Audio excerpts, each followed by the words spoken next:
இது என்ன தெரியுமா? மாங்காய் பழம். கரெக்ட் தானே? இது உங்களுக்கு தெரியும் இல்லை? Insulin injection. நம்ம என்ன பண்ணுறோம், இந்த மாங்காய் பழத்துக்கு ஒரு இன்சுலின் இன்ஜெக்ஷன் போட்டு விட போகிறோம். போட்டுட்டு இந்த வீடியோக்கு கடைசியில் இது என்ன நேரத்தில் மாறுதுன்னு உங்களுக்கு கரெக்டாக காமிச்சு போகிறேன். அதுக்கு முன்னாடி இந்த வீடியோ இருக்க ஃபுல்லாக பாருங்கள். ஓகேவா? இந்த உலகத்தில், தமிழ்நாட்டில் கிடையாது, இந்த உலகத்தில் சுகருக்கும் ப்ரெஷருக்கும் மாத்திரை மட்டும் சாப்பிட்டதுனா இல்லை, யாருக்கா சரியாக இருக்கா சொல்லுங்கள். நம்மகிட்ட இருக்க ஒரு பெரிய மூட நம்பிக்கை இப்போம். ரைஸ் சாப்பிட்றதால தான் சுகருக்கு மாத்திரை போடுறோம், ரைஸ் சாப்பிட்றதால தான் இன்சுலின் போட்டுட்ருக்கோம் அப்படின்னு. அப்படி தானே? நான் ஒரு கேள்வி கேட்குறேன், பதில் சொல்கிறீங்களா? வட இந்தியாவில் அவங்க ரைஸ் சாப்பிடவே மாட்டாங்களே, என்னைக்காவது ஒரு நாள் தான் சாப்பிடுவாங்க. வட இந்தியாவில் எத்தனை பேர் சுகருக்கு மாத்திரை போடுறாங்க? எத்தனை பேர் இன்சுலின் போட்டுட்ருக்காங்க? கமெண்ட்ஸில் எழுதுங்க. கரெக்ட் தானே? நமக்கு ஒரு பெரிய மூட நம்பிக்கை. நடைபயிற்சி மட்டும் பண்ணாதான் இல்லை, யாராவது சுகர் மாத்திரை நிறுத்தினாங்களா?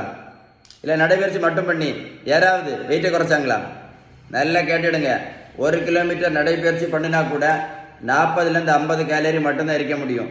அதில் நடைபயிற்சி மட்டும் பண்ணி எந்த மாத்திரையும் நிறுத்த முடியாது, வெயிட்டு கண்டிப்பாக குறைக்க முடியாது. ஒரு பேப்பரில் வேணால் எழுதி வச்சுக்கணும். கரெக்ட் தானே? சிறுதானியம் மட்டும் சாப்பிட்டதுனால யாராவது சுகர் மாத்திரையும் இன்சுலின் நடத்தினாங்களா? யாராவது அப்படி யாராவது நடத்திட்டு எனக்கு கால் பண்ணி பேசுங்க. சிறுதானியம் மட்டும் சாப்பிட்டு சொல்லுங்கள்.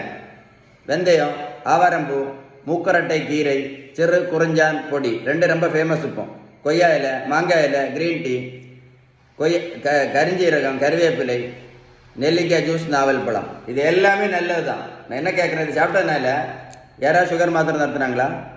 சுகருக்கு ஒரே ஒரு மாத்திரை போட்டுட்டு இருந்த பேஷண்ட், சுகருக்கு மட்டும் இப்போ 4 மாத்திரை மட்டும் போட்டுட்டு இருந்த சுகர் பேஷண்ட்டு இப்போ இன்சுலின் போட்டுட்ருக்காங்க. வெந்தயம், கருவேப்பிலை, கரிஞ்சீரகம், மாங்காய் இலை, கொய்யா இலை, கருப்பு கவனி அரிசி, மூக்கரட்டை கீரை, சிறு குறிஞ்சான் பொடி, நடைபயிற்சி, யோகா, மெடிடேஷன். நல்லா கேட்டுடுங்க. மருத்துவத்தோட ஸ்டாண்டர்ட் புத்தகம் ஹாரிசன்.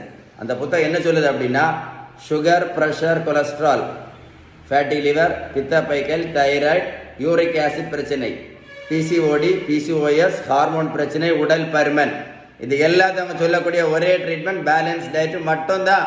கடைசி தான் மாத்திரை. நீங்கள் பேலன்ஸ் டயட்டு கரெக்டாக கடைபிடிச்சிங்கன்னு வைங்களேன், என்ன ஆகும்? இந்த மாத்திரை இன்சுலின் இல்லாமல் இன்னும் 50 வருஷம், எத்தனை வருஷம்?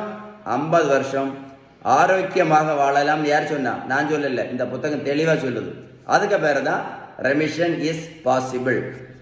உங்களுக்கு பேலன்ஸ் டயட் பற்றி ஏதோ சந்தேகம் இருந்தால் கண்டிப்பாக இந்த நம்பரில் கால் பண்ணி பேசுங்க. திரும்ப சொல்கிறேன், இந்த உங்களுக்கு யாருக்கா ஹெல்ப் பண்ணணும், யாருக்கா நீங்கள் உதவி பண்ண விருப்பப்பட்டீங்கன்னா இந்த வீடியோ லைக் பண்ணி அவங்களுக்கு ஷேர் பண்ணி கொடுங்க.